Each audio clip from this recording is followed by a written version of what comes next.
All right, welcome to episode 144 of the Permaculture Pimpcast, the only pimpcast on planet Earth where we discuss permaculture, preparedness, and practical living. How you doing, son? Pretty good. How are you? I'm good. Hey, y'all, if you're wondering where the music's at, well, every single episode so far, we get flagged, demonetized, you name it.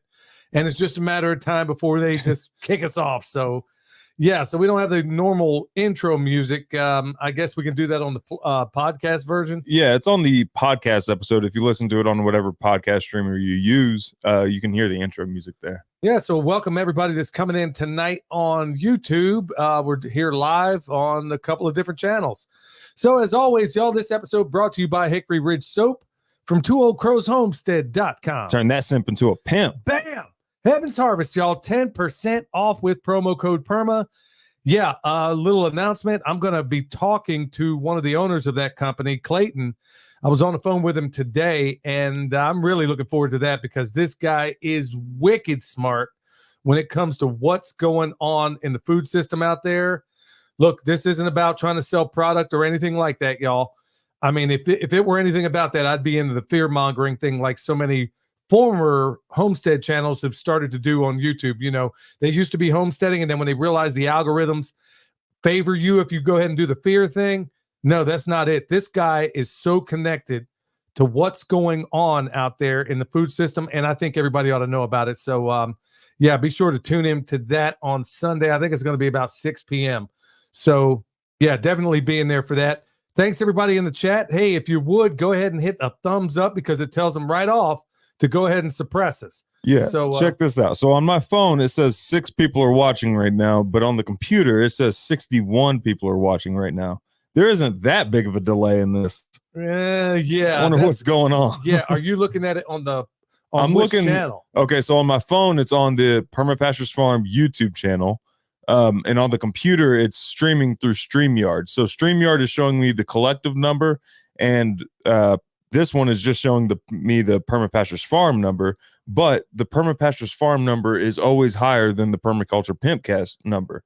How about that? But apparently only 6 people are watching on this. Yeah, who knew, y'all? That's wild. So yeah, hey, shows you arrived. So anyway, yeah, Heaven's Harvest, y'all. If you need anything over there, they got just about everything over there. So everything you can't source yourself, and I emphasize that, y'all. At the end of the day, it's always going to be less expensive if you take some of the advice we've given you before about your beans and bullets, your dry goods, stuff like that, you can put back. Always try to source that yourself at some of the big box stores if you can. There's also outlets out there where you can buy like 100-pound bags of beans and stuff. We hit them up. We've hit them up for years. And Hayes Food Products down in Greenville, South Carolina. Yeah, it's around those parts. Yeah. And so always source all this stuff yourself. You're going to save a pile of money. But the things you can't do, let's say you don't have a freeze dryer, be sure to go over there and check that out. So, for the things you can't do yourself, remember, always do it yourself. Your money's going to stretch further, and everything you can't get, go check them out at Heaven's Harvest. And if you would also, if you're not watching us live right now on YouTube, you can always listen to us on a app called the Fountain app. And the cool thing about the Fountain app is, well, I mean, there's so many good things. You can tip us in the form or a derivation of a Bitcoin called Satoshi. I can never get that word right. Or Sats. That's what they call them. So anyway, if you want to drop some SATs on some PIMPs, you know where to do it over there on the Fountain app. I always point wrong. And by the way, for the folks that are coming in, if you're wondering what this sign is you see behind me, yeah, PIMP stands for Permaculture is My Passion. I know we got a lot of new people out here, and there's some people that have been appalled because they didn't yet know. And then when I told them it was an acronym, they're like, okay, bro, you really ought to start the show that way. You know what's funny is that sign was actually made in Iran.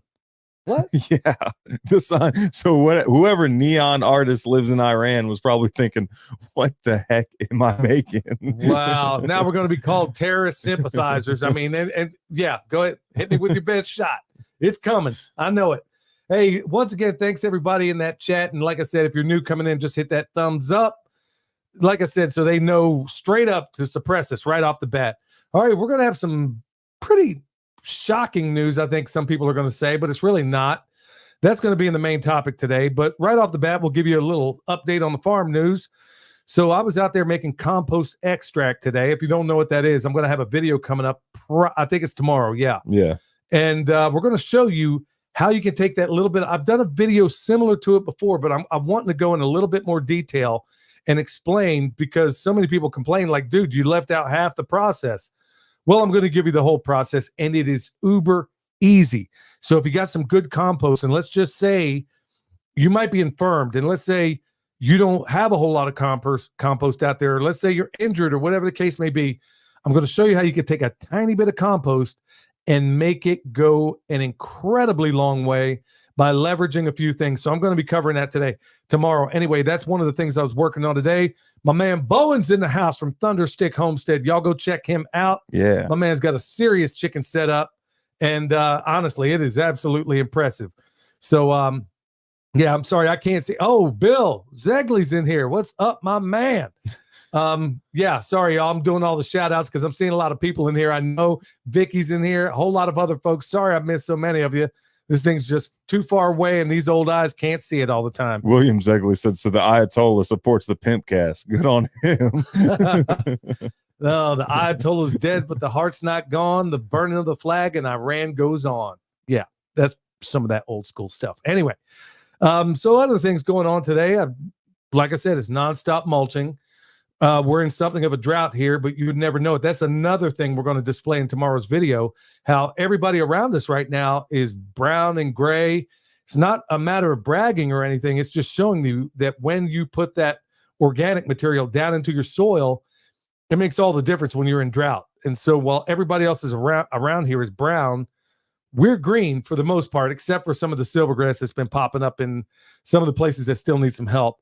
Other things going on, the sheep are not in the pasture. Right now, I got them. I have this area stockpiled for the winter. Here's the deal, though. It's so doggone steep that by the time I would have these, I should have planned for this a little bit better. I mean, folks, I'm talking like an angle like this. Far too steep for swales. Yeah. Like you would have to do terraces. Yeah, but these sheep can manage it, but they're all pregnant right now. And I'd rather them go ahead and beat this thing down at this time while they're still, early in the pregnancy. I'd rather them do that now, just in case there's any kind of weird thing going on, than later on when they're really close to popping. So they've been bred at the beginning of November. Yeah, was it? Yeah, the beginning of November. It was like a few days earlier. I thought it was still October. It was before the baby was born. Well, it was late October. Yeah, it was late October. Yeah. So he got in there a little bit earlier than we expected, but not too big a deal. But I wanted to go ahead and get them on this very, very steep terrain long before they're late in their pregnancy. So that's something else we're working on right now. And they're in a spot it's tough to get to. I mean, it's hard enough to walk up and down, but these guys can do it. So that's why that's why we're doing more of the sheep thing, because cattle, I don't care what cow you have, they can't manage a slope like this. Goats, obviously, no problem whatsoever. And these hair sheep, it's really something of an experiment. They've done it before, but I just want to see how this new batch is going to work out on there. So that's why it's exclusively. Well, this is the first time it's been grazed since considerable clearing, though, with sheep. Yeah. So now they're going to go through, and this is going to be one of those things, y'all. If you're trying to recover an area, we're going to show you, hopefully, step by step how we go through it. Right now, it was a bunch of thorns and thistles in there. Okay, that's an open indication that your ground's jacked up from the feet up. So when you have a situation like that, when your ground is really messed up, you go through, you can run your pigs through first, because we couldn't even run sheep up there. There were so many thorns and thistles. That's an open indication that everything is messed up. So after the thorns and thistles, we run the sheep through. And then now your next species, as the ground improves, you're going to see it go from a woodier species into something that's getting closer and closer to grass. So the problem is that we have up there, and you have this in a lot of places, that when you have a lot of thorns and thistles, guaranteed it's highly bacterial. You have no fungal life in there to speak of, which is exactly what you need in a pasture. You want at least a 50-50 mix, fungal and bacteria. And there's a whole lot of other stuff in the soil food web that I'm not talking about. But to achieve that, we're in that intermediate stage. So it's not going to happen overnight, but you do see the improvement. Like in front of the house, I mean, it was all thistles and briars.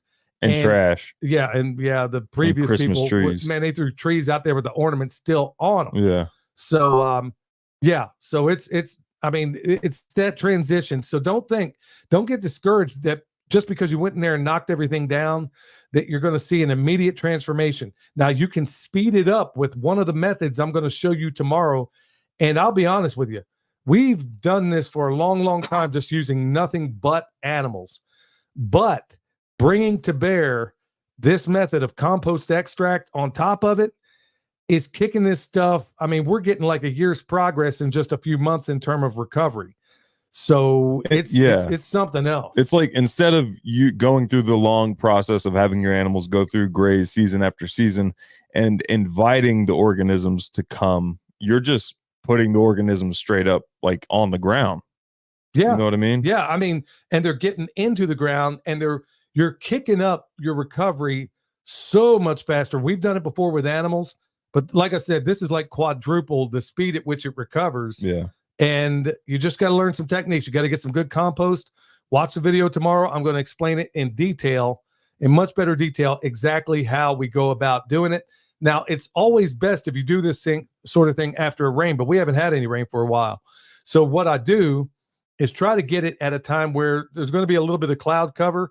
So this stuff isn't just going to evaporate when it hits the ground, but plus the ground is covered enough.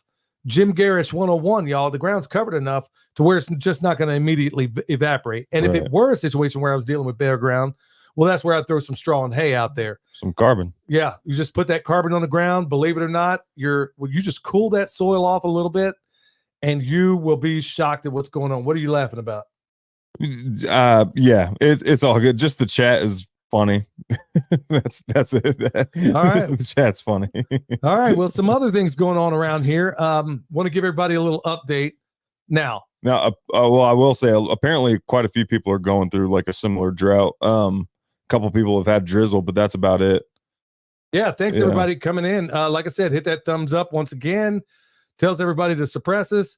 But anyway, we got a lot of good stuff here. I wanted to give everybody an update on some of the other work I was doing in terms of grounding. I did a video on Patreon on this DIY grounding for your bed. So instead of spending $300, which is what they want for a grounding mat, if you don't know, I'm also a 25-year journeyman electrician with the IBEW. So I know my way around electric work, okay? And this DIY version that I've done of it is more effective, and it's a fraction of the cost. So just to give everybody an update on that, and I'll do it again on Patreon, I'll go into more detail as far as what the latest is. So I basically got some copper fabric, stick it under your fitted sheet, grounded it in its own ground rod, and there's a reason for that. Eric Sider hooked me up with this this video of all the impedance and some of the other things that were going on if you just use a regular ground at the light socket. So I ran a separate ground. So I'm doing that. I'm doing this intentional breathing, which is dynamite. I mean, your mom turned me on to this guy named Breathing with Sandy. He's on YouTube.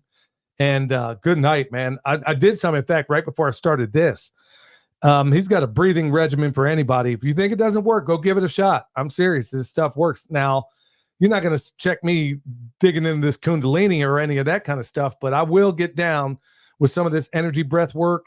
And I'm feeling, despite the fact that my diet is absolutely awful because it's getting cold and your mom's tripping. Yeah, she's been baking like crazy. There was a apple pie, and as soon as that disappeared, there were English muffins? Yeah, she made some not just English muffins. What were they? Sourdough? Sourdough. She does. So she'll make it better by making it sourdough, of course. Yeah. And which I have no negative reaction to anything sourdough.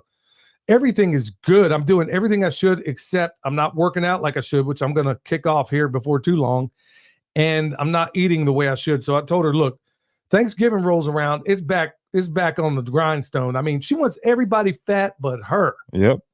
It's been that every way. Animal, every human, but her. And she's the only one that doesn't eat this stuff. So yeah. So anyway, the homestead honey, she's something else. But also another thing I've been doing is, should have been doing it for the longest time, and it's been making a difference in terms of my sleep. I know this is going to sound crazy to some of you out there, but turning off the Wi-Fi and putting the cell phones in Faraday bags.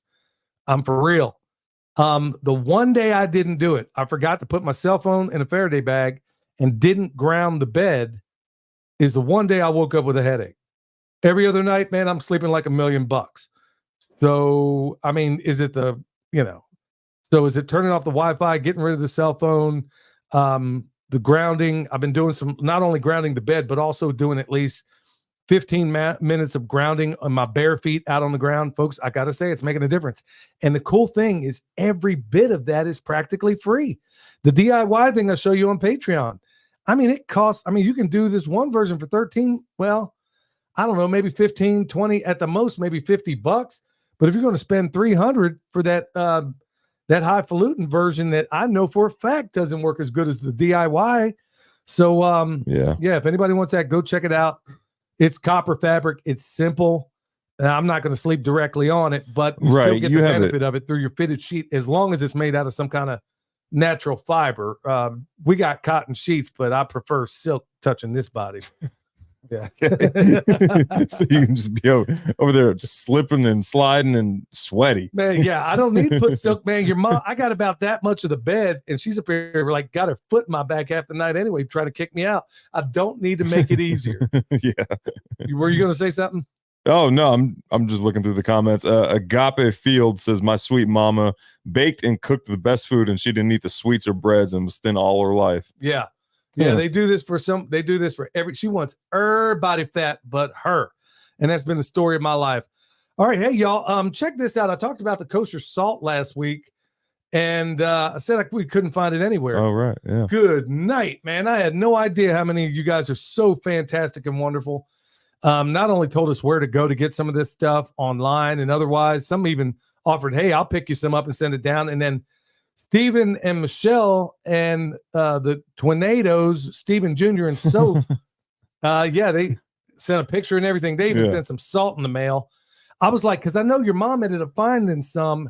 And I was like, when I opened it up, I was like, dude, Amazon, what is up with this? Yeah. You're sending pictures now? I just assumed it was Amazon. Stephen Jr. looks like he had to get wrangled for that picture. Yeah, he's like, man, come on, dude. I don't want to take this salt picture. But hey, thanks so much, Stephen and Michelle. I mean, you guys are wonderful.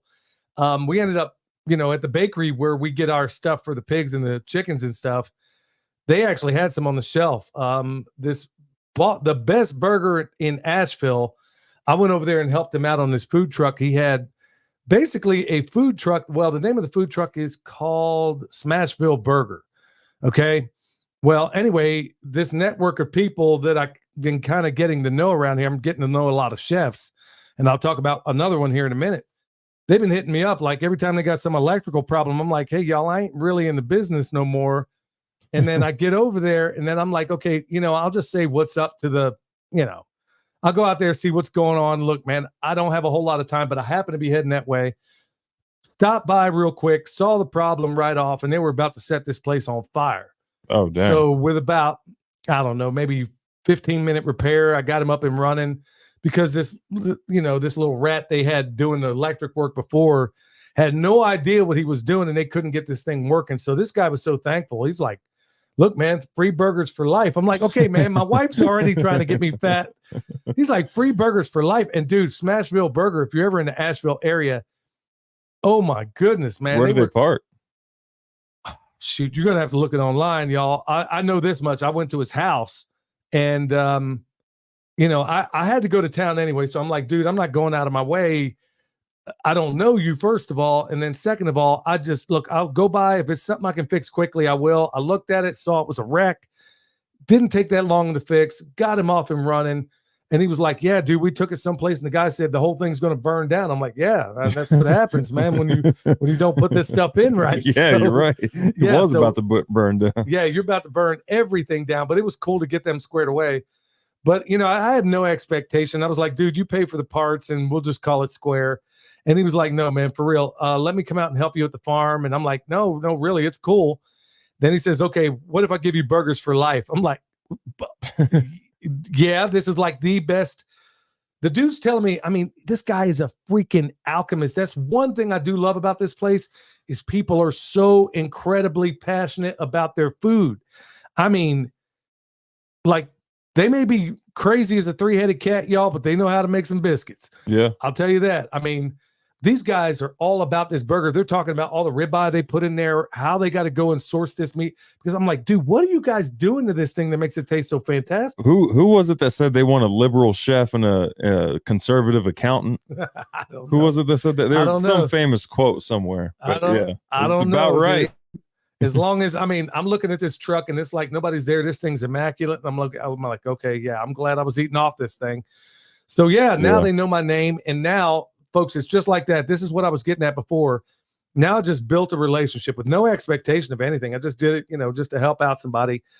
And in fact, it was another chef friend of mine that say, hey, can you hook them up? And I was like, yeah, I'll go take a look at it. But now look what door I just opened. Yeah. Not the free burgers thing, but now if I ever needed more stuff, if one of my other sources dried up, I now have his business and all the businesses he knows to get their food scraps. And when I'm talking food scraps, y'all, this is not Burger King buns, y'all. They get brioche buns made special, organic stuff. I mean, these people, they're all about their grub, man. And so it's just little acts of kindness like that I'm just going to reach out and tell everybody, if you can just help somebody out, do it with no expectation of reward. If you can help somebody, and then you'd be shocked at the boomerangs that come back to you. Just like we always talk in permaculture, you move a step towards nature will come back to you about 10 steps. Well, you go out there and just do wonderful things. You'd be shocked at how it comes back on you in really awesome ways. So, just offer that kindness out there. Like Ben and Denise were on a little while ago, and they had that do a random act of kindness for anybody on Friday. Maybe we should try to do this every day. Maybe we wouldn't be in the position we're in right now with all this lunatic stuff in the world. So just keep an eye out for those. So anyway, one other shout out I want to give here. There's another chef I know. He was a former physician, and he was so disillusioned and fed up by the whole medical world. He became a chef, and he runs Creaky Tree Cafe.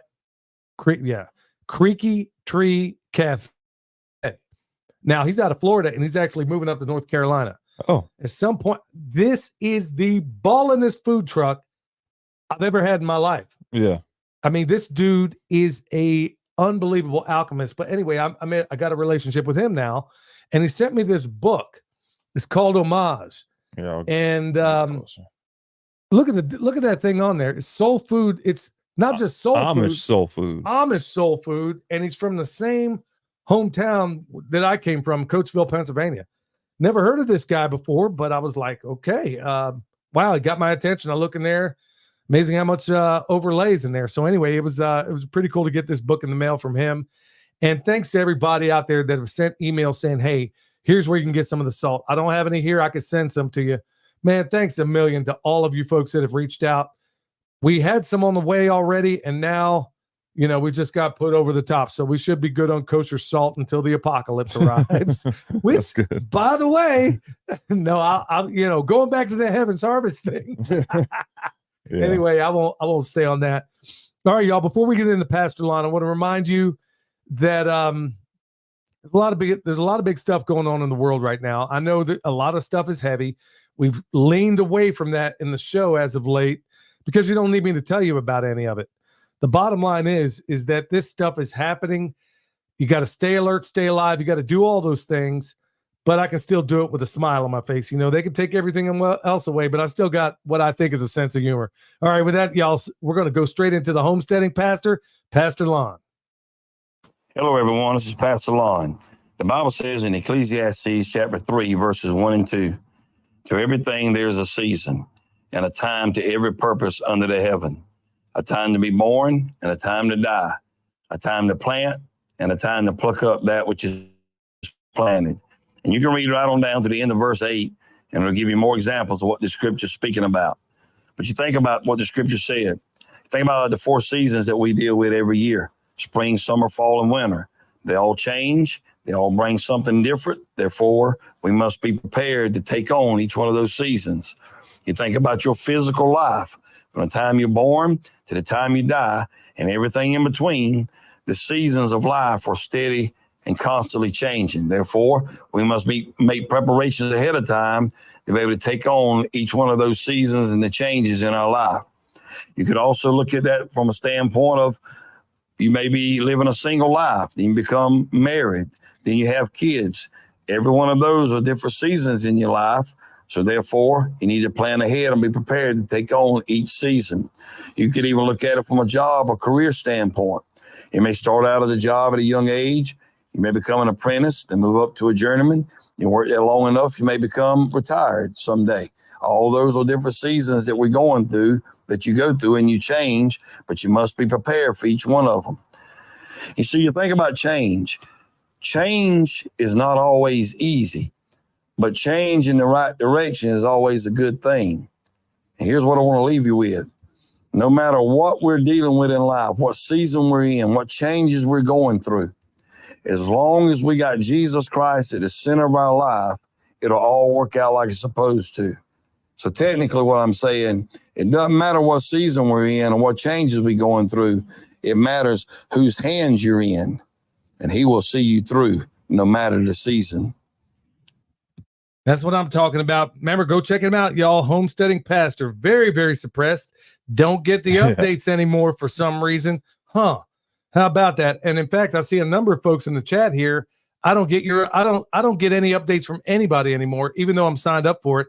I noticed that Keeper of the Old Ways was in the house earlier. Okay, there they go. Yeah, they got a ballin' festival down there in Alabama, and folks should go check them out. You'll be glad you did. It was a it was a wonderful time down there. Really good festival. Go check them out, and I'm sure we'll be talking to them here in the near future. All right, y'all. So in the past, we used to have the bad news, good news section. Now it's all good news for obvious reasons. I mean, do you really need me to point out more of the junk that's going on in this world? I might touch on it. You know, it's funny, son. For weeks, I was sitting here saying, man, I'm going to quit talking about this. And then I wind up talking about it. Now, I finally, just like Pastor Lon was saying, you make those little gains. And by the way, that was from Ecclesiastes, not the Beatles. Yeah. What? So yeah, that's exactly what I expected from you. What Pastor Lon said, there was a Beatles song to everything. It was a whack song. I hated it. Remember, they made us sing it in school, and I remember one kid saying, "This is some bull." Yeah, I remember they're teaching us this Beatles song, and this is about the time the Beastie Boys were out there. And he's like, man, he yells this out in the middle of choir class, and I remember everybody was like, "Oh my goodness." Tony King was his name, but yeah, he was. Dang, you remember his name? Yeah, that was the least. Yeah, he was memorable. I'll put it that way. I'm pretty sure he's in somebody's witness protection program. I was going to ask, is there any chance this gets back to him? Well, hey, I doubt Tony checking out permaculture now, unless he's farming in the hood of northeast Oklahoma City. I'm sure that's not happened, but I remember that. Anyway, Keith Snow in the house too, y'all. Thunderstick, all of them, y'all. Hey, I know I'm missing a lot of folks here, but thank you so much. And like I said, if you're on the way in, hit that thumbs up. All right, so from bad news to good news, we're not doing the bad news anymore, just good news. And hopefully I won't use any of my sixth sense of humor on some of this news that's really bad, but I try to pretend like it's good. Well, we don't have to worry about that. Check this one out. Venezuelan migrant families regrets coming into the U.S. as the American dream becomes too difficult for illegals. Now, check this out. All those ones they dropped off in Chicago, I predicted this. You can go back. I don't know what episode it was. Yeah, you did. I said it right here. I said it. Watch. I guarantee they're going to say, put me on the first thing smoking back to Mexico or whatever. They dropped them off in O Block, and they were looking around like, dang. Like, it looks worse. Man, send me right back. Hey, Governor Abbott, put me back. Yeah, just like I predicted. I said, when winter rolls around, these are some very tropical people, y'all. They're not going to be like, hey, Holmes, you know, it's balling up here in Chicago. I mean, it's not going to happen, dude. Chicago. Yeah. I mean, hey, it ain't happening. Like I said, these are tropical people. When you get some, I mean, it's fall, man. And these people are like, oh, no, man. Nobody told us this was not in, like, bro, they should have dropped me off in Miami, man. This was not the place I expected. So, my bad. Yeah. So it didn't. So I say that's good news for this reason. Look, I understand these people are coming to the United States of amnesia. I predicted, look, y'all, if you just listened to the Pimpcast, you would have known this was a bad idea going to Chicago. So, and New York and all the other places, man, it is cold. So you're going to find that out in the worst kind of way imaginable. But the good news is that people are starting to wake up and say, hang on, man. Even the people in the hood are starting to like, hold on, man, we can't find jobs now. And you're going to bring in a bunch of you know, people up here and displace us even more. So I'm calling that good news. Okay. This one comment is going to show us the demographic. You made a old person reference earlier with the Beatles. This comment is going to show us the demographic. How many people understand this comment right here from Fed Up? Lil Durk ran up on them and they were like, adios. How many of y'all know who Lil Durk is? I have no idea what you're talking about. Exactly. Man. Fed Up. How old are you?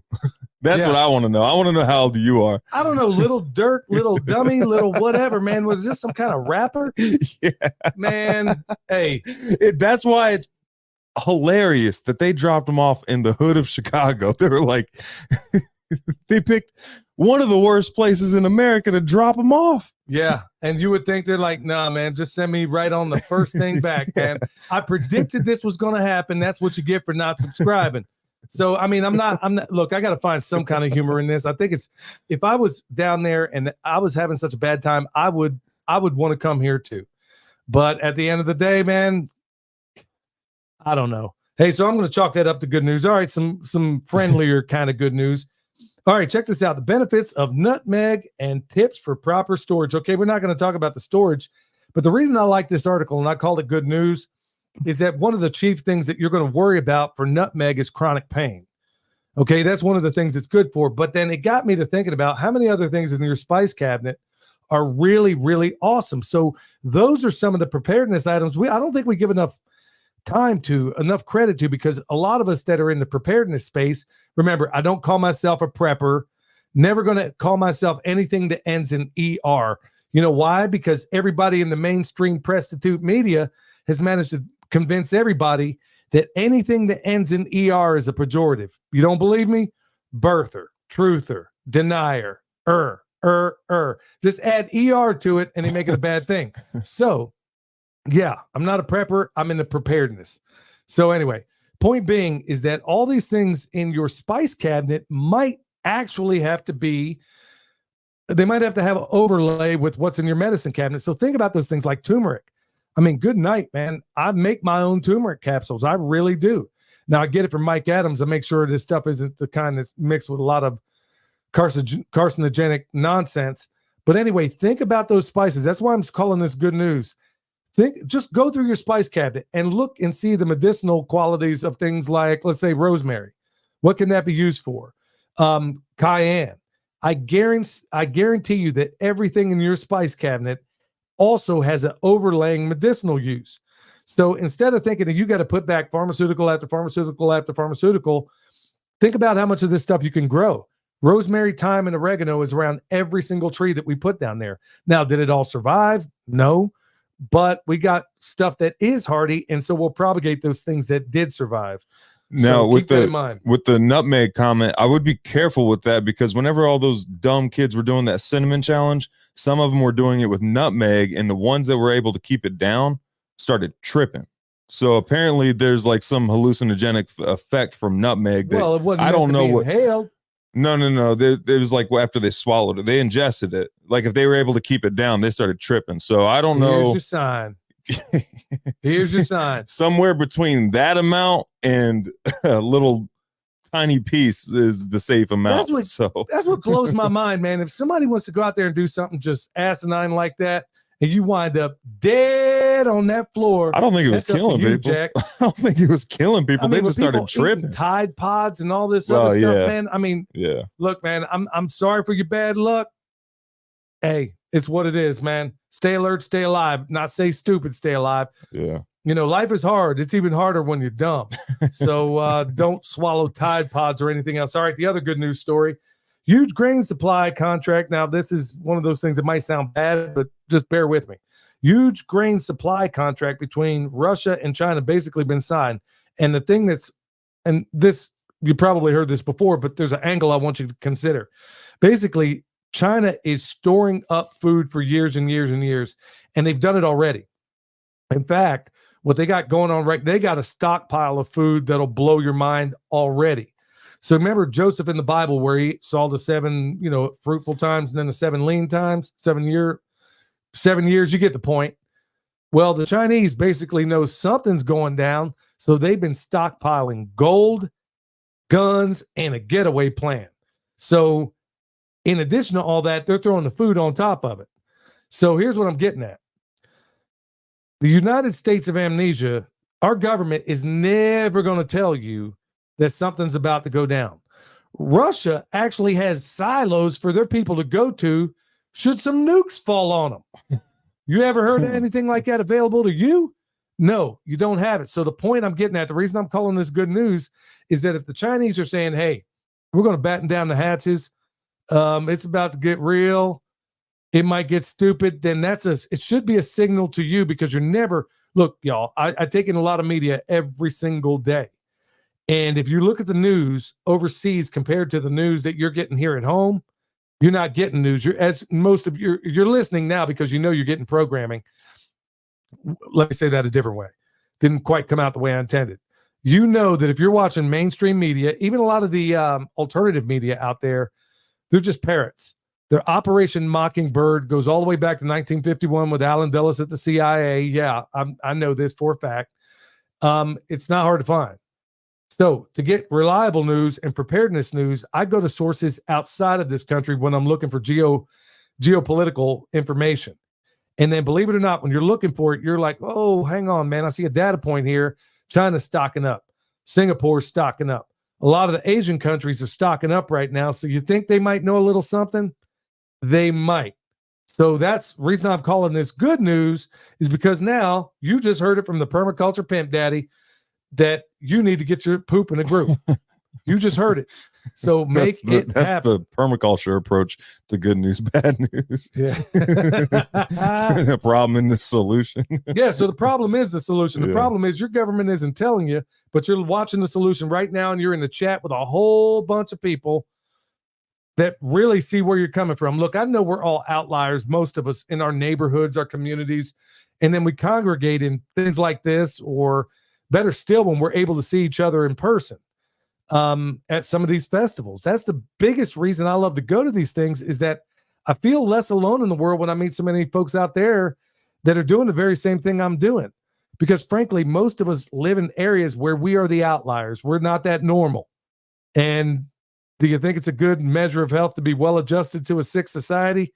Yeah, neither do I.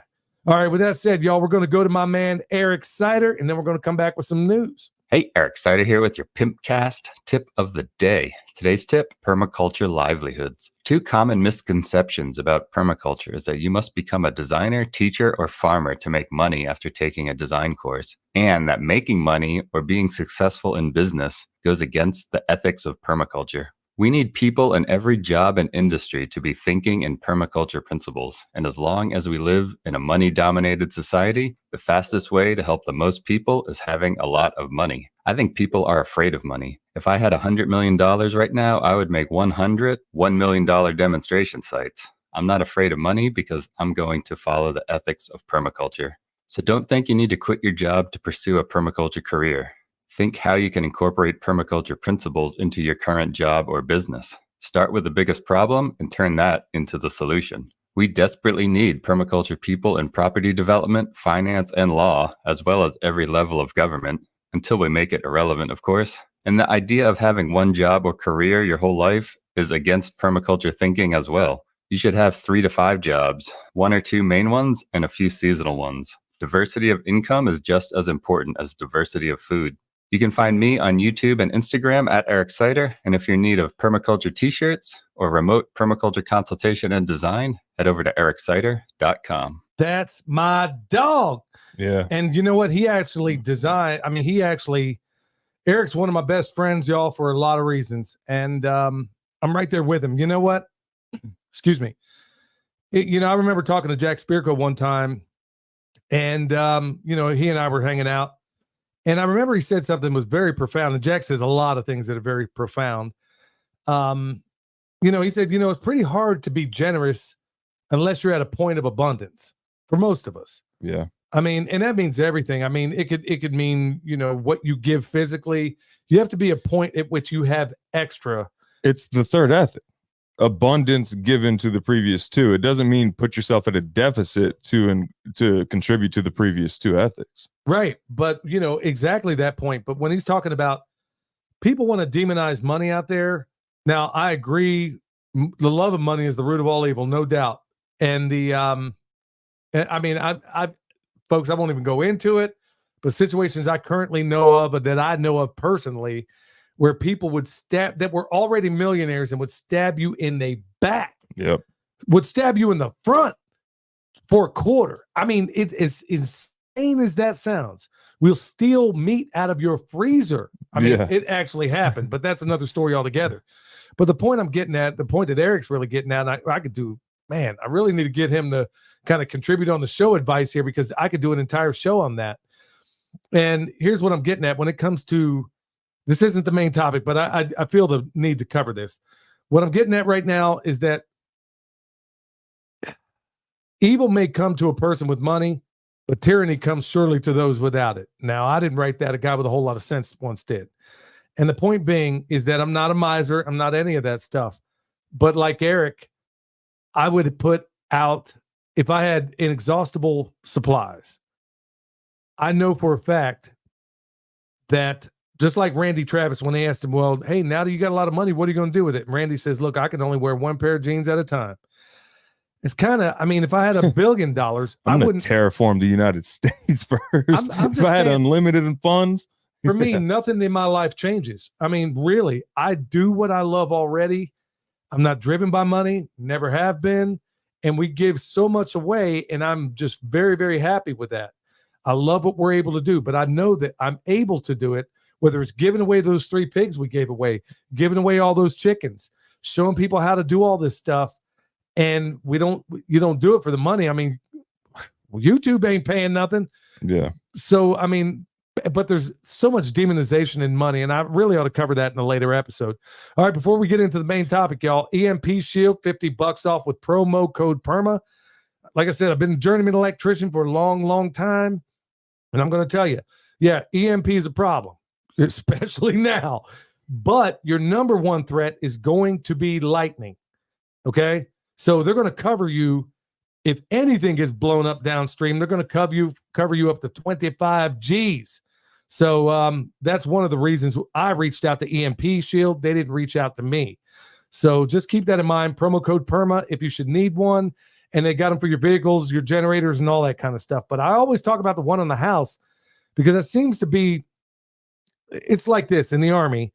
When you're at a range, I remember I shot 40 out of 40 on a range one time. And I remember when it was all said and done, I got up from the firing range and I was so happy with myself, man, I got them all.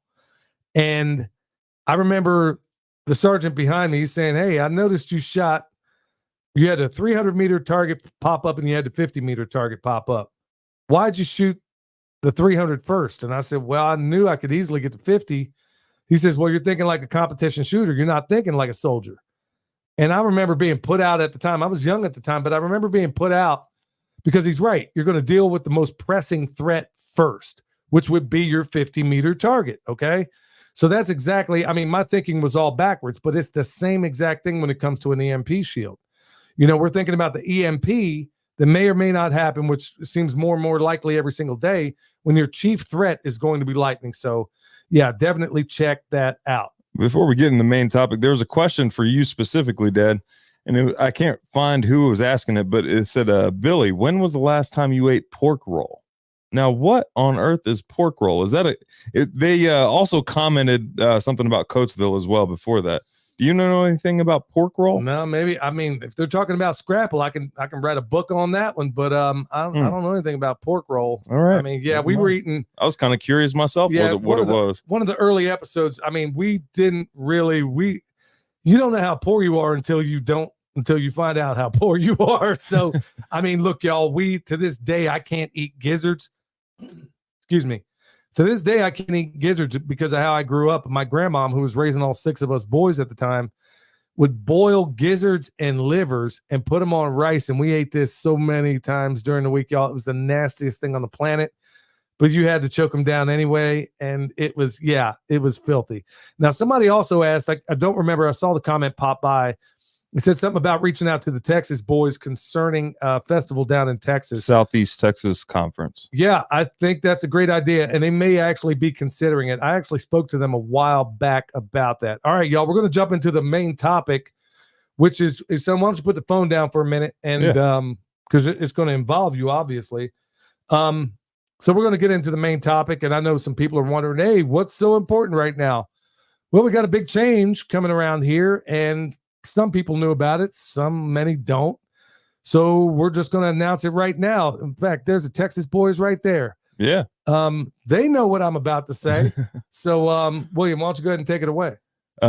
So me, Emily, and the baby will be moving back down to the Texas property. The permaculture demonstration site that was filmed a couple years ago at our wedding. The video called Proof Permaculture Works.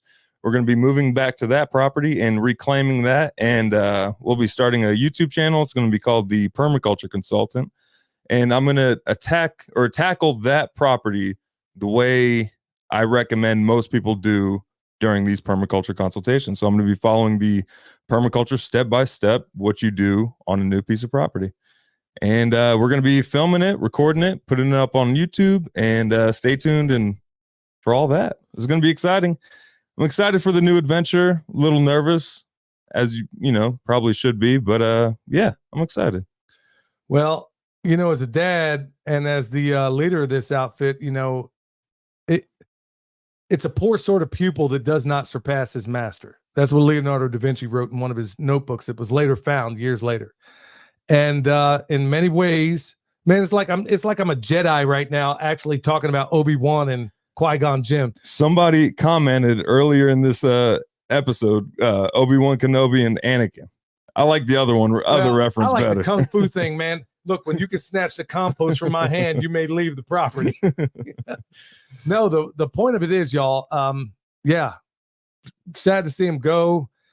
We do have modern technology where we could get there from time to time, or maybe they can come back here. And also, you got other family back there as well. You might want to point that out. Yeah. So my wife's side of the family, a lot of them are in the surrounding area. So the area is DeKalb, Texas, which isn't too far from the Texas boys. Dad, it's fine. It's okay. Okay. Yeah, they already know from the previous video. But yeah, it's a very small town. There's not much going on. Hoss Cartwright is the biggest baby born there, and that's about the most happening thing going on there. Yeah, Dan Blocker, he was But we're going to be filming it, and I eventually want to turn this into like a training grounds, like an area where people can come and practice homesteading before they actually make the full dive into homesteading. Like, hey, come homestead on this place for a week, see what you think about it before you take in the full investment.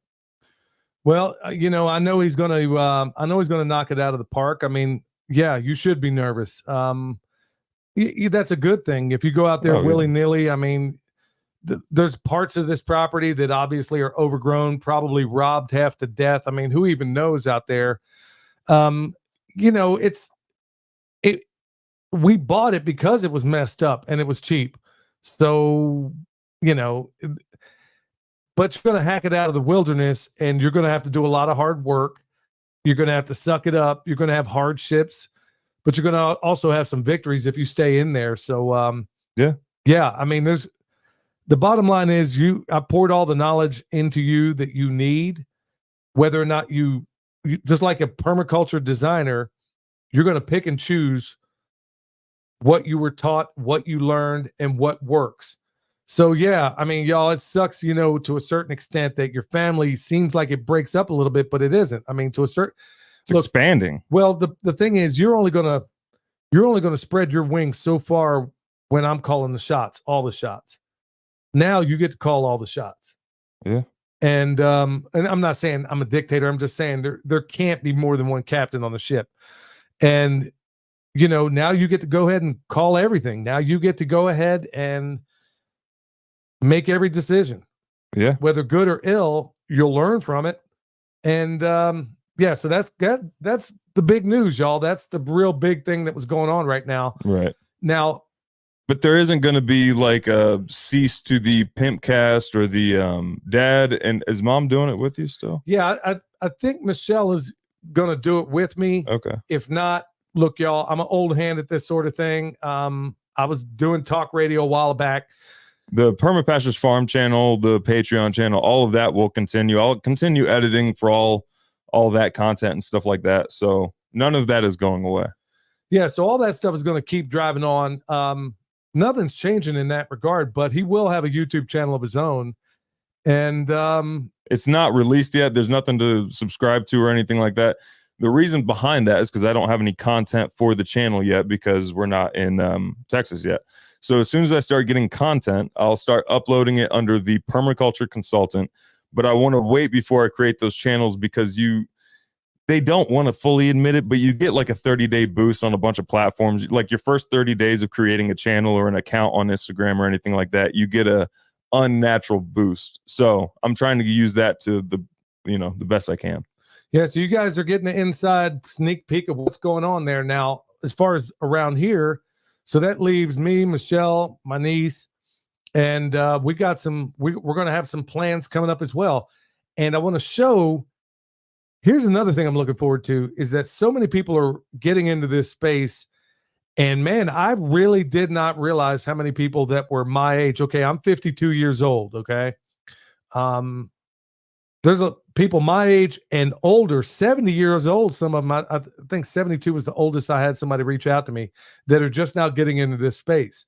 And they're wondering, good night, man, I feel too old to do this. You're not too old. Mm-mm. And I want to show you how a middle-aged person can do this, do it successfully, but do it smart, where you can learn from the mistakes that I made back when I was in my 30s, so you can avoid a lot of those mistakes. So those are a lot of things that we're going to try to cover. Still going to have great content, not going to engage in any hyperbolic nonsense that a lot of the others are going out there. We're going to keep things the way they are, improve certain things, and try to do it even better. And it's going to afford it to a certain extent. It's also going to force us to be a little bit more efficient about how we do certain things around here. And we're already identifying places where you were inefficient. And that's one of my biggest frustrations is I hate inefficiency, mostly in myself. So there's so many different things, so many different angles that are going to go on here, but also they're going to be going on out in Texas as well. So, so just stay tuned for that adventure, y'all. Anything else you want to say regarding all that? Keep us in your prayers if you can, please. I'm obviously very excited about the new adventure and everything like that, but it's different. Going on adventures before having like a wife and baby was a little bit different. Now there's a lot more pressure, which I think is a good thing. I think it's really different. good. I think it's really good for you because historically you do better, just like your old man, you do better under pressure. All of us, when things are rhythmic, we tend to become complacent, or we tend to maybe take things for granted or take advantage of certain things or not really see the whole thing. I think from time to time we need adventures, and now this is a new one for your mom and I. Yeah. So we got an adventure. How we're going to get out here and do this stuff, find efficient ways to do these things.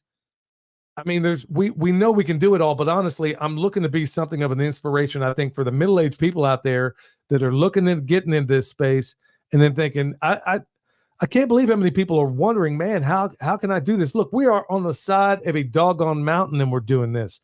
It's so abundant that we got to give away food. I mean, literally giving away 3 pigs last year alone, and was struggling to figure out where to give away all of our chickens. So I'm saying you can be so incredibly productive in a most massive way if you just kind of bring to bear all these tools in these toolboxes.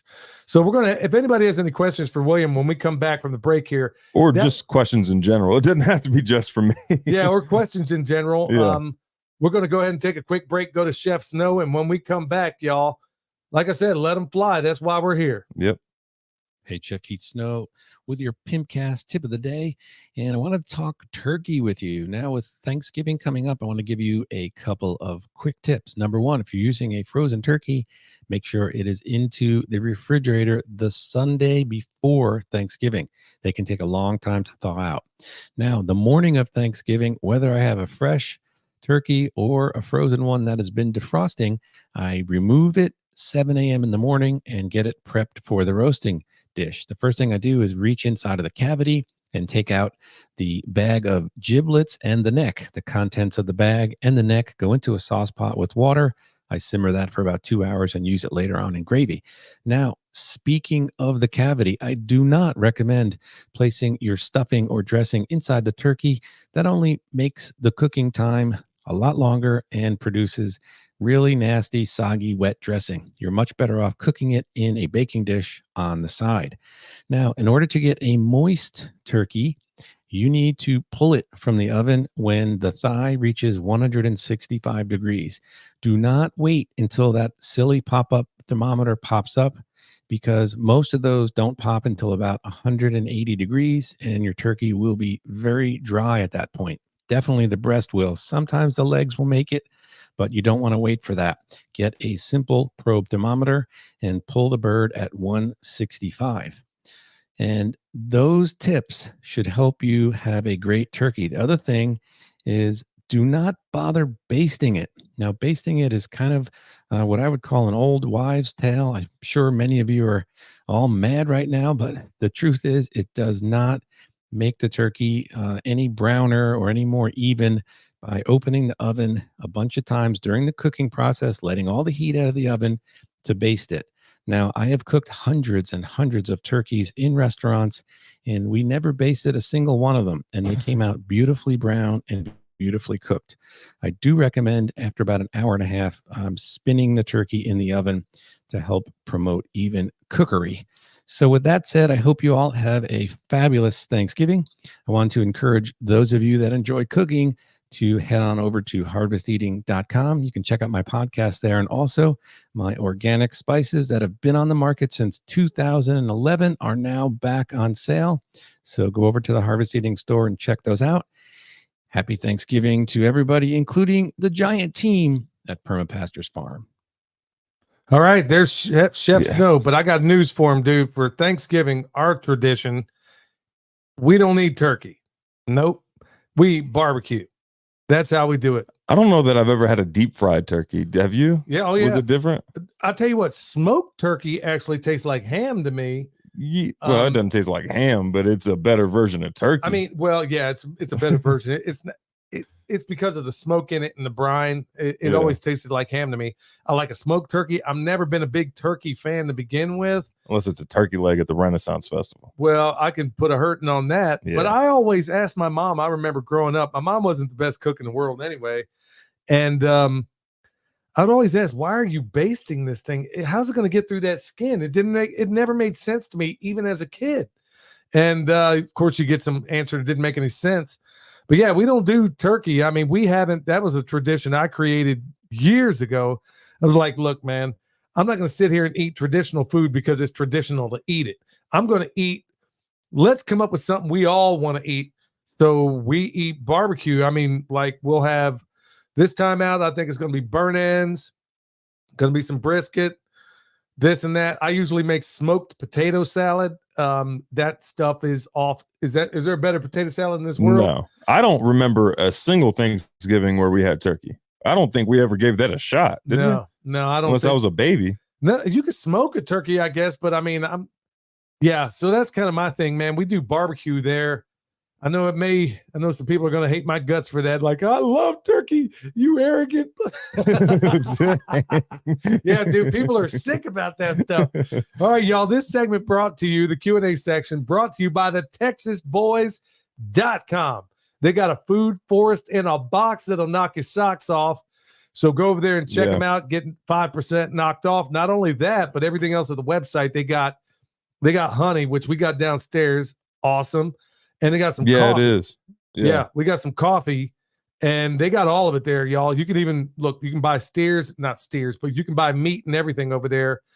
They got it all. So go check them out, TheTexasBoys.com. You'll be glad you did. Use promo code PERMA, PERMA. And they're in Texas as well. Yeah, they're going to be not far down the road from you. Yeah. So if they ever put together a festival down there, maybe you'll, be a part of it or something. Yeah, maybe.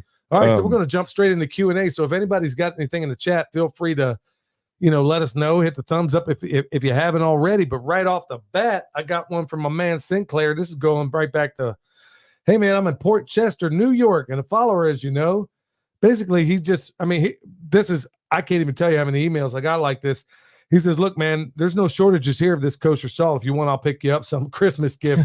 Yeah, it's crazy because once upon a time during the Roman Empire, believe it or not, that's where salary came from. That the word salary, look, yeah, I got a lot of idiotic, useless trivia up here. The way I remember it, if I remember it correctly, is that salary came from, salinization, salt.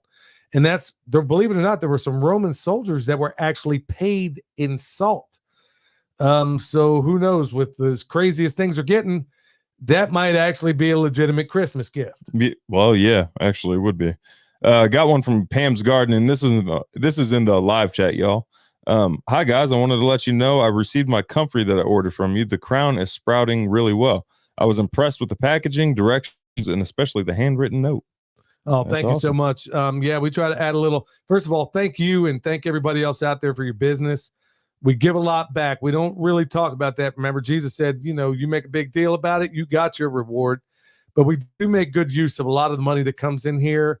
We're not the Rockefellers, not even close. Like I said, my best vehicle is 15 years old. So, Don't think for me, but we don't need much. That's the point I'm trying to get at. So thank you, everybody, for your purchase. And it means everything to us that we know you can spend your money anywhere. And honestly, I've said it before that if you got things out there if you're selling stuff, let everybody know, because honestly, this is how we don't feed the beast, is by doing business with one another. Let's do that. I'd rather hand my money and pay more for it. Just like I talked before many, many times about Hickory Ridge Soap. They're friends of ours, awesome family friends. And, I'd be happy to pay more for that soap. First of all, I know who made it. I know they care about what's in it. And honestly, at the end of the day, if you ever have a problem with something, you're not dealing with 10 down the line, 15 middlemen. You're going straight to the source 9 times out of 10 when you do business with one another. So keep that in mind. Got one from Hit''em20. Question: we are property hunting. Any thoughts on properties that have acreage split by a public dirt road? So the public dirt road is going to be driving through the middle, maybe the middle of the property, but it's bisecting the property. It depends. I mean, it may be, and I know that's not the answer you want to hear. Every time you say depends, it sounds like a cop-out, but that's a legit, honest answer. It really depends on so many different things. But if I was in a bind, if it was a good deal, because I bought some property in the past that you would say, dude, what are you thinking? What is wrong with you? Nobody would ever believe it. And honestly, that's the stuff. Hey, when you're poor, you take what you can, and then you make something out of it that's worthwhile. Yeah. I wouldn't let that be a deciding factor. Like the dirt road, like I wouldn't let it make or break the property. Especially if it's like a really good property for a good price, I wouldn't let that, stop you from buying that. Yeah. But at the same time, you could do it like a Greg Judy type thing where, let's say, and I don't know how big your property is, but literally he'll do a cattle drive down the road. Well, that's what I was going to say, is that there's already built-in access to your property. Yeah. I mean, if it's just holding everybody up for a little bit to get your animals from one side to the other. Like I said, there's a lot of variables we don't know, but I don't know that would necessarily be a bad thing for me. Yeah. Dan Del Coyo says Chef Snow has a series of episodes on his podcast called Thanksgiving University. Some good tips there. Yeah. Check out Chef Snow. Yeah. Got one from Swan Branch, Bryant and Dewana. I bought the comfrey from you earlier this year. I think 8 out of the 14 came up and grew. Since we're going in the winter, I'm in Virginia Zone 6B. Should we mulch in the plants with compost? Advice? Well, I would say no. No. They're going to die back anyway as winter comes on, and then they're going to blow up. They're going to be putting down roots all through the fall and winter.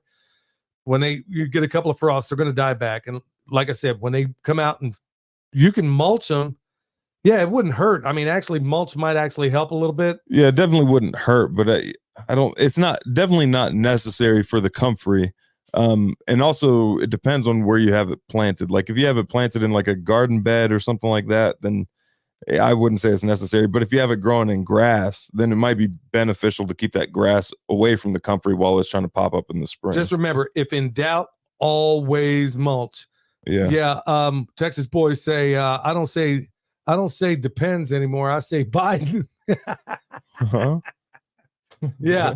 And that anyway. I'm in the past on the live chat because I'm going through the questions. David Robbins says, "Hi guys from Japan. Just ordered the book One Straw Revolution.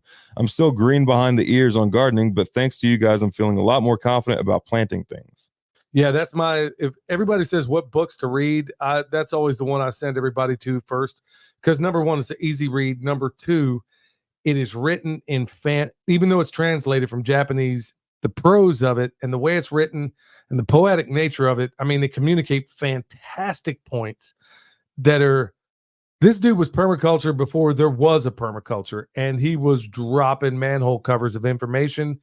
And there's an overall theme that you might even kind of look into modern day, because he really shoots a hole in the whole notion that you need a specialist for this, a specialist for that, all these other things, where that's what you really gain in permaculture. You understand relationships and patterns.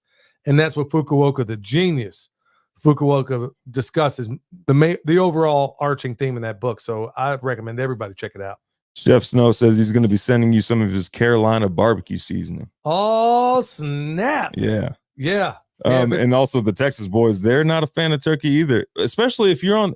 That's another thing. When you're on the carnivore diet, poultry, I noticed, doesn't nearly sound good.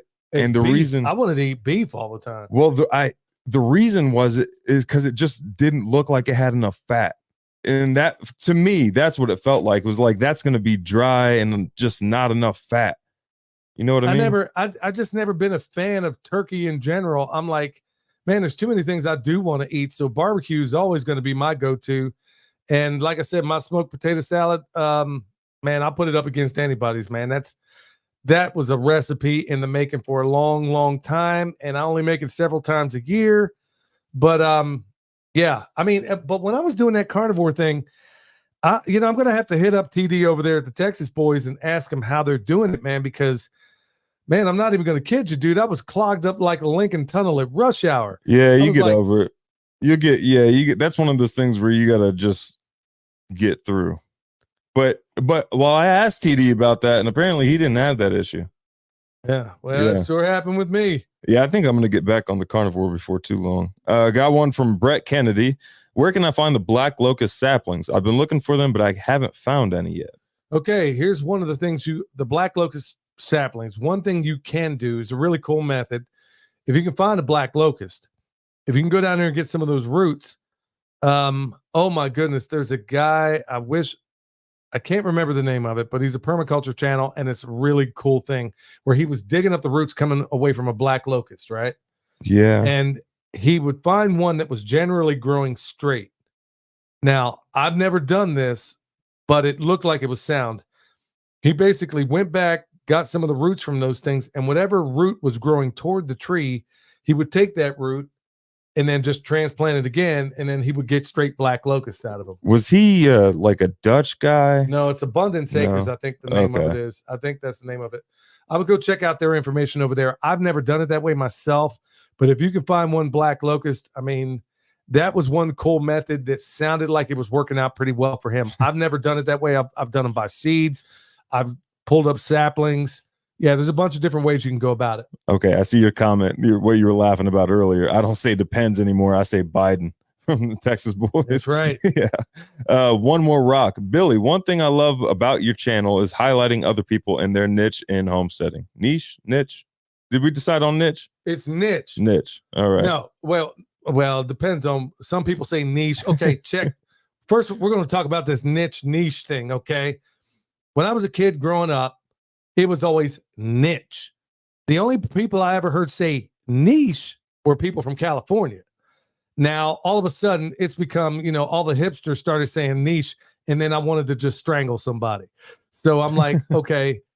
So there's this old dictionary I came across. I'm like, your mom's like, I can't believe you're obsessing about this. So we were out in Hot Springs, North Carolina. Yeah. went into this ice cream shop and they had this old dictionary. It was like a haberdashery kind of place. And I'm like, I'm going straight to the end section. I'm going to find out how this thing's pronounced, because this dictionary was like, I don't know, 50 years old somewhere. No, it was older than that. It was actually, yeah, it was considerably older. And it was niche, not niche. Now I done forgot the question. What was it? I don't shoot. Oh, highlighting other channels. Oh yeah, it wasn't. That was just a nice comment. No, I appreciate that. But honestly, that was one of my biggest. I'm not a big fan of people that plagiarize, and I'm definitely not a fan of some of these channels. The gatekeeping. Well, there's that. There's the gatekeeping that goes on. But I'll tell you another thing I can't stand is when somebody will steal somebody else's information as intellectual property, and then they'll pass it off as their own. Yeah. Even though you know where they got it from. If I had a nickel for all the information that has been taken from Stefan Subkowiak, Mark Shepard, all these others, because I've read all their works and I've been through their programs. And then when I hear somebody else do it and they don't lay it, man, I am so thankful for the instructors I've had. And the least I can do is give them. And that's why if anybody out there has a channel and they're doing great things, I want to let everybody know about it. Because like you said, son, there's a certain level of gatekeeping that goes on around here. I don't care if I'm third place. I'm not into it for that, man. I just want to evangelize this magnificent design science. And above all that, give the Lord all the credit for it. And along all the way is that a rising tide lifts all ships. So yeah, I try to spread everybody who's been a blessing to me, anybody that's been help to me. I don't play that gatekeeping thing, and I definitely can't stand the plagiarism. And there, believe it or not, there is a lot of it that goes on. So to the other YouTube channels out there, please cite your references.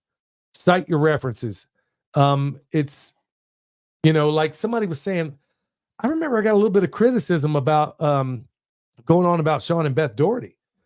And I was like, I don't get this.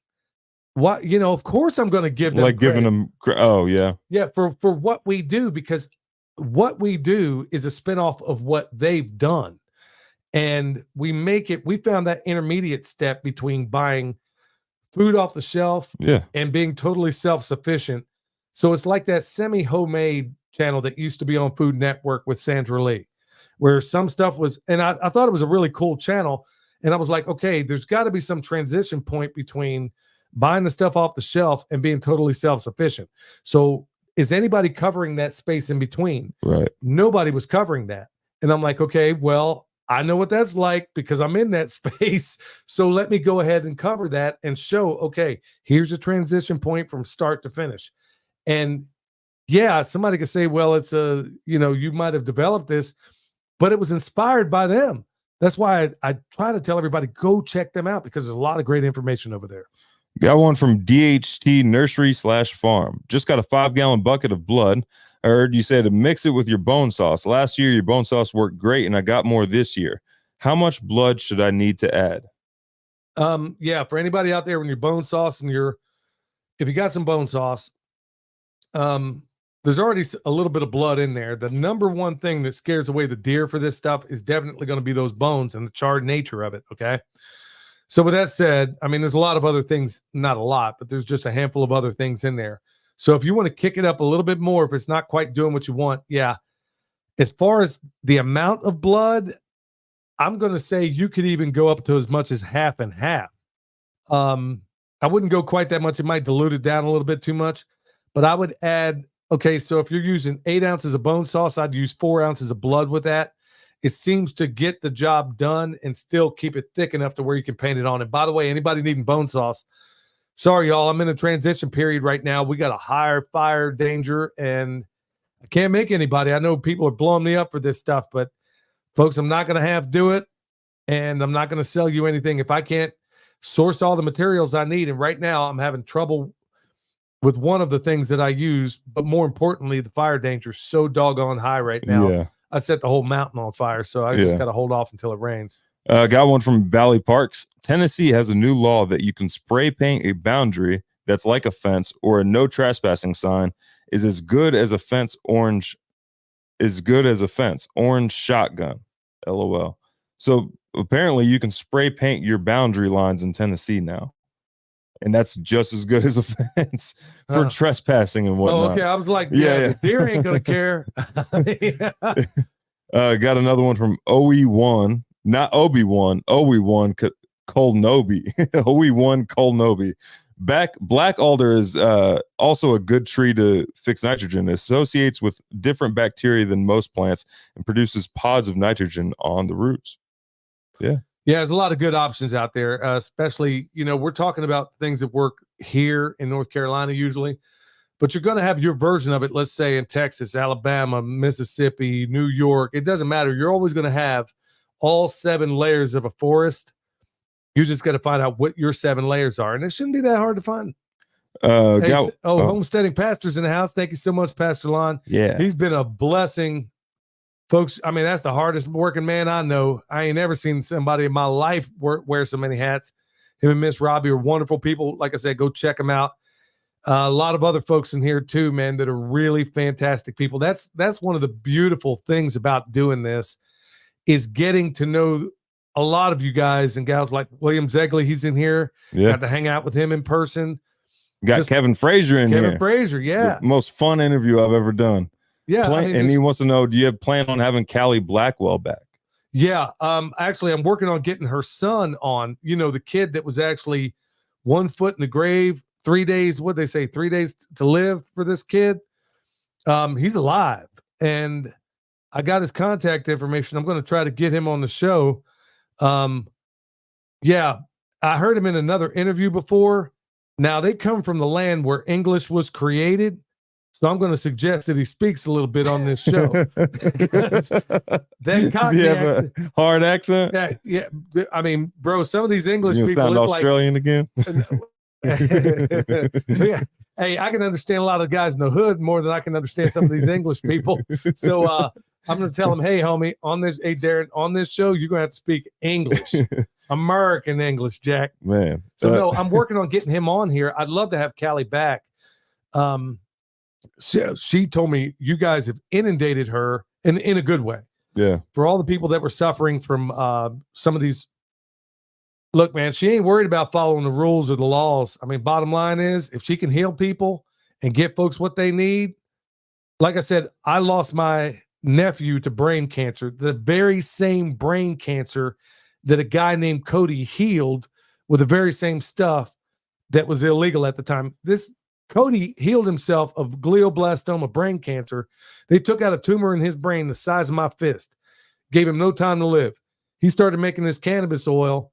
Now, I'm not for mind altering anything, but if it's what he had to do for a little while to get himself where he ain't going to die, then I guess he'd have to do what he had to do. But they were wanting to put him in jail for all the people that he's helped to cure some of this stuff, man. They probably just flagged us anyway as soon as I said all that. Yeah. So anyway, I don't care. I mean, they done demonetized every video we done put out so far for the last several weeks. So why not just add the next one to it? Valley Parks wants to know, what are y'all doing with all that comfrey? Everything. Yeah, everything, y'all. I mean, the truth of it is, I mean, anybody that ever comes here, man, you'll find out we're doing exactly what we say. We use a bunch of it to feed our animals. We'll make comfrey hay out of it. So we're giving them that in the form, they're going to get protein and all kinds of good stuff through the winter. We use it for composting, which I'm about to put another pile together here before long. It's a dynamic accumulator, so it does everything. We use it for mulching. Despite all the comfrey that goes out this door, we cannot grow enough of it. But what I'm trying to do, I want to make us irrelevant. And I said this from the very beginning when we started selling this. I want comfrey to be so ubiquitous that we can't sell it. That's what I want, because honestly, if we get to that point, there was once upon a time in the United States of Amnesia where people were growing entire fields of this stuff. And then all of a sudden, like the cannabis plant, all of a sudden the powers that shouldn't be demonized it along with a number of other things, even though the Constitution is written on this stuff. Not comfrey, but cannabis, or hemp, whatever the case may be. You know, I can sit here and, you know, the best rope I ever made, I make rope. Best rope I ever made is hemp. And you're telling me people can't grow this stuff? Yeah, maybe the powers that shouldn't be want us sick and dead and all the other things. Keepers of the Old Ways was asking, and somebody else had asked this earlier. What was the name of the business you mentioned for bulk buying? That was Hayes Food Products, Hayes, Hayes Food Products. They're based out of South Carolina. So yeah, you can usually, their prices change day to day because it's fresher than anything you can get in the store. They have fresher like beans and dry goods and stuff like that than you can get in the store. But you can buy 100-pound bags, 70-pound bags, but call them ahead of time before you get there because their prices do change, you know. Well, it's not just that either. They have some weird business practices, not to try to be. Here's the deal. Now they serve, I didn't know beans had different grades. I mean, I thought a pinto bean was a pinto bean. When you go there, you find out that they're selling the high-end beans that they can only sell to restaurants and stuff. But you can get it, but you got to buy it in bulk. And like I said, they sell them in 100-pound bags. And we were getting it for like 30 some. I mean, I did a side-by-side. I might even done a video on it. Side-by-side comparison of what it cost at Hayes Foods compared to what it was per pound at Sam's. It was unbelievable. What that 100-pound bag of pintos was it $40? I think it was 30 some bucks. 30 some bucks. I just rounded up. But that was the more expensive bean I thought they had. Yeah, but I think other places around you may have their version of such a thing. But yeah, they were. I mean, we rolled back at it. I ain't going to go through how much we got, but basically we got a bunch for a lot of the other folks that are around here as well. It's one of those places where they expect you to already know like what's going on there. Like it's a warehouse with a small office in the front that you kind of go deal with the secretaries real quick. And then you drive over to the warehouse and you'll see the smallest Mexican dudes throwing these 100-pound bags like they're nothing. Yeah, well, them Batos working for them bees, boy. They like, hey man, you gonna pay me in beans? No, hey, no. Also, I think they handle only cash. I think. I think they so. only operate on cash. Yeah, which is my kind of business because Uncle Sam don't need to know what I'm doing anyhow. So go check them out. Donna Olenberger. Old gardening books talk about planting cannabis around the outside of the garden as a trap crop in multiple books. It's also a dynamic accumulator for like chop and drop. You know what? Another good thing for that cannabis is, first of all, Donna's 100% correct. A lot of other people are using it. Could be a really good hedgerow to a certain extent for all the things. Let's say you got neighbors that are spraying and whatnot. Mm-hmm. I mean, I've never grown the stuff. In fact, it's illegal to even grow here in North Carolina. It's called weed, though. Like it grows everywhere in the world. There are legal versions that you can buy. Like you can buy sun hemp. You can't, like sun hemp just grows outside. Well, sun hemp I grow. I mean, sun hemp I have actually. Yeah, I mean, you can do this. That's a dynamic accumulator too. If you're worried about like any legal issues, then just grow that. Well, I'm pretty sure there's a holler or two up here in these mountains where some of these 8th-generation hillbillies, man, I'm sure they got some 2-story bubonic chronic growing up in these hills somewhere. And these are the kind of boys where, trust me, you ain't just going to walk in there and get it. You mean to tell me they can't repair their house, but they can grow 2-story weed? They got perennial weed over here in these mountains, y'all. Yeah. Got one from Oiwan Kolnobi, now that I know how to say it. Have you thought about switching to Rumble? It's like YouTube, but has freedom of speech. We are actually on Rumble. It gets just automatically uploaded whenever we upload something to YouTube. But Rumble is a weird one to crack. It's like you almost got to get promoted from it. Yeah, downside with Rumble is I mean, I heard that you got to go there live. They don't really, our stuff is backed up over there. But honestly, right here is where there's a way to simulcast it here and on Rumble. And Jack Spearco does it. He's a friend of mine, so I need to reach out to him and find out exactly how that's done. But when he broadcasts, he's basically doing it on several platforms all at the same time. So okay. Yeah, so we're definitely over there. It's just the platform's a little bit weird. But if you got freedom-related content, I mean, you can usually get it out over there.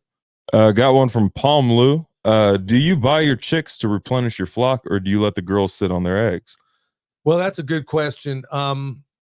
We don't let them sit because of the movement we do. Now, in a static system, which we're going to basically lean into for the winter, because that's one of the downsides of running your chickens behind your stock out in the field, is that through the winter, It's not a really great time to put chickens out there if you're going to use them in the pasture. And the number one reason why has to do entirely with the fact that they're tearing up things and it's not going to repair itself in time. You could do it, but it's better. You could take the Salatin way of doing things and you can put them in the greenhouse and leave them in there and let them, overwinter in a place like that. So there's a bunch of different ways to go about it. No, we basically, there's a whole bunch of different methods I want to start doing. And I'm starting to think it might be out of necessity. We do have some broody birds, but every time they get broody, I don't let them sit on the eggs because we're on the move. These guys are constantly moving. But I'm going to go ahead and let them go ahead and maybe hatch out some, coming up pretty soon. Keepers of the Old Ways asks, have y'all seen that they have changed the planting zones? Yeah, don't surprise me. Yeah, yeah. Well, the Russians came out with this. Danny at Deep South has talked about it a number of times. The Russians had come out years ago and basically said all this global warming stuff is a bunch of nonsense. And they said this back in the 50s. And they said, look, the trend is for cooling. And they predicted that we were heading towards an ice age. And as I recall, that everything at about the 33rd parallel will now be the newest grain belt.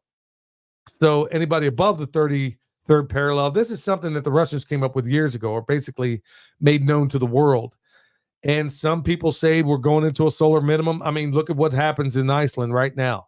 All this volcanic stuff, all these volcanoes going crazy throughout the world. Well, that's something that happens when you have a solar minimum. Isn't something going on in Guatemala too? Yeah. Their volcanoes. Yeah. So it's honestly wondering if that's just part of the cycle, or is this part of that other cycle where there's earthquakes in diverse places? You dig? Matthew 24. I'll leave it up to you to figure that one out. Yeah. Buck says George Washington grew hemp and it was essential for the success of the young country. Yeah, it was. And I bet, there's multiple reasons to grow hemp. And it's the same reason is that it's a dynamic accumulator. So it's only going to leave the soil better, especially if you just chop and drop it, or not even drop it, but if you just chop it off at the base. That's the problem, is that all the things that are really, really, there's people out there smoking everything but their socks, and they're going to do it either way. I'm not promoting it. I'm not for it. But at the same time, I'm like, okay, the medicinal qualities. Okay, you know what? There's devil's trumpet growing out down there in that field. Yeah. Okay, which one is more dangerous? By far, the devil's trumpet. The devil's trumpet, man. You can do some really. I ain't gonna go through it here. It's certainly not in this thing. Devil's trumpet alone, first of all, is one of the weirdest plants you'll ever see. It blooms under moonlight, and all these whack jobs do some pretty crazy stuff in their rituals around here. I've talked a little bit about it on Patreon. Yeah, and they were cultivating this stuff. It will give you the most ghastly whatever, but nobody's got a problem with people growing that. Yeah, it's something. It's like some weird satanic ritual where you expose yourself to all these different plant toxins and stuff like that, and you're supposed to build up an immunity to it eventually. I don't know. That's all just of the devil. Yeah, ain't playing none of that stuff. Yeah, devil's trumpet. That's what it is. Cans. Yeah, it's called devil's trumpet. Yeah, it's some. My point being is that you're going to put the brakes on things for a while. There was things like comfrey and hemp and all these other things that have incredible value in your landscape and otherwise. But like I said, and I'm just using one example. Do you know how many you want to murder somebody? There's plenty of stuff up in those woods you could do it with. Yeah. Things that are far more harmful than any of these other things. Like I said, you got no shortage of hooter bandits running around right now. And in no way am I going to encourage anybody to do any of that stuff. But there are medicinal qualities where you're telling me this kid got 3 days to live. She gives him hemp, and now he's on the mend. I know a kid. I know this guy. This ain't somebody I heard about. I did my first permaculture design class with this dude. Wasn't there a guy at the Earthship thing too? I don't know about him, but I know at the permaculture design thing that I went through, the first one, this kid, he was messed up on one side of his body because they messed up a bunch of nerves when they took this giant baseball-sized tumor out of his brain. Gave him no chance. He heard about cannabis oil, made some of this really, really strong stuff, cured himself of the world's worst brain cancer. And I knew this guy. And I knew him. My nephew died of the same exact brain cancer. And I wonder how many other people would be around right now if a lot of this stuff was allowed to see the light of day. And that's just a very short list. Look, I mean, they got their sources. Look, they got carburetors that go 100 miles an hour or 100 gallons or 100 miles per 100 gallon. miles on a gallon. And they've been leaving it on the shelf forever and a day. Okay. They've been buying up the patents and putting it off. Same thing. And then the people that come up with these patents, they wind up dead. And the same thing happens to all these doctors that come up with these cancer treatments that are 100% foolproof, whether it's through one thing I heard about was frequency. Another thing using high doses of cannabis oil and some of these other things. All these people have been helped using, what I'm discovering about like frequencies. They're saying King David's harp was tuned. Okay, this is a little freaky little side note. I'll just jump in this real quick. I know we're going a little bit long, but I'm just going to point this out there, y'all. And this is, go do the research for yourself. All the music you hear on the radio, and I don't care where it comes from, it's tuned to 440 hertz. Okay, prior to that, before 1938, you had Hitler's propaganda minister, Goebbels, whatever his name is. He basically got the known civilized world together and decided, I think in 1937, that they were going to change the music frequency from whatever it was to 440 hertz. Well, and hertz is a frequency, okay? So what happened? They get out there, change this frequency, knowing full well that 440 hertz is a very, very dissonant tone. And the people in France weren't going along with it. They were like, I don't think I'm going down for this. But everybody else did. Well, that was 1937. 38, 39, you know what happened? Well, we get into World War II. Now, does one have anything to do with the other? I don't know. But anyway, the healing frequencies, what some people think that King David's harp was tuned to, the thing that soothed Saul, they suspect was 444 hertz or 528. I can't remember. There's a number of different healing modalities and frequencies. Mike Adams about cut off his finger, and he used tuning forks to heal. And part of that is using some of these tuning forks that are tuned to 440 hertz and some of the 528. Some of the Psalms at the beginning of them always, like, some of them say like to the tune of such and such. And it, like, I always kind of wondered, like, I wonder what that song sounded like. What was the frequency of those trumpets when, Joshua and them took over Jericho that knocked those walls down? I mean, the point being is that there are healing modalities that we know exist. People have done incredible work on it. Like that one doctor or that one man, I think he won a Nobel Prize for his work with water, that Japanese researcher that found out, took a bunch of different water flasks and wrote wrote hate on one bottle of water, wrote love on another one. All the ones that were dissonant, they froze it, looked at it under the microscope. This is just writing the word on the bottle. And look what happened. And if you look at all the ones that had hate on there, it was just like misformed. Things didn't make sense. All the ones that had peace, love, harmony, bliss, joy, all of those things, when they looked at them under the microscope, perfect crystals. So just like it says in the book of James and even in the book of Revelation, that your words have power. Well, they also, life and death is in the power of the tongue. So I'm trying to be better these days at what comes out of my mouth. So I'm saying all that I'm hopefully weaving this thing into something that makes sense. The point is that there are all these healing modalities, and I just kind of gave you the cliff notes of what we're finding out concerning frequencies. Do you think maybe there's a lot of other things in there, whether it be cannabis oil or some of these other things? Folks, that's why I'm looking for these alternative means. That's why I'm talking about grounding yourself, putting your feet on the soil, putting your hands down in the soil. Okay? You were meant to have contact with the earth. Okay. Other things like getting sun, that vitamin D, all the pills in the world ain't going to replace what's coming out from the sky. Okay. All of you are supermen and super women. You just got to get access to this stuff. Don't mean to monologue here, but honestly, this is one of the things that's been burning me up to no end, because the more and more I find out, the more research I do. I know people watch ball games or whatever else. What I do with what little spare time I do have is I research. That's what I do for fun. I want to know the bottom line of some of these healing modalities. And I'm doing the best I can to pass it on to many of you out there. Hey, I want to thank everybody for coming in tonight. Thanks everybody in the chat. Look, y'all, it's a joy to hang out with you. It's a real joy to do this podcast. Sorry we didn't get to everybody out there, y'all. But thank you so much for tuning in. Until next time, stay alert. Stay alive. I'm talking soft. All they want to build is a prison world full of pet Tamagotchis. They got me out of body like I'm Goku SS3. They want to push me to the center like a cell. They want to swing up with the center of the next is me. They want me to go, but I'm a warrior. I'm a warrior. I will never go down. 'Cause I'm a warrior.